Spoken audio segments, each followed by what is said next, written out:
আসসালামু আলাইকুম রহমতুল্লাহ। আগামী 12ই ডিসেম্বর রোজ শুক্রবার ধর্মসুর হামিদা মাদ্রাসায় এক বিশাল ওয়াজ ও দুয়ার মাহফিলের আয়োজন করা হয়েছে।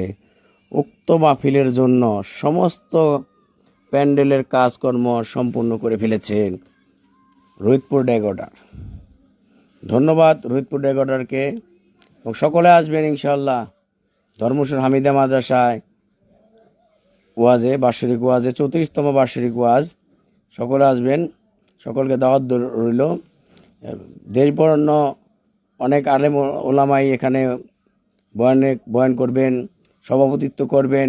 সকলের নয়নমণি পীরে কামেল আলহাজ হযরত মাওলানা আব্দুল হামিদ সাহেব, পীর সাহেব মধুপুর, এবং বয়ান করবেন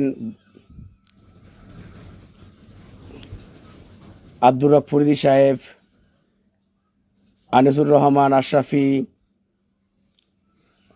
উজানি পীর সাহেব বয়ান করবেন। আরও অনেক ওলামায়ে কেরামগণ তাশরিফ আনবেন। সকলে আসবেন ইনশাআল্লাহ ধর্মসুর হামিদা মাদ্রাসায়।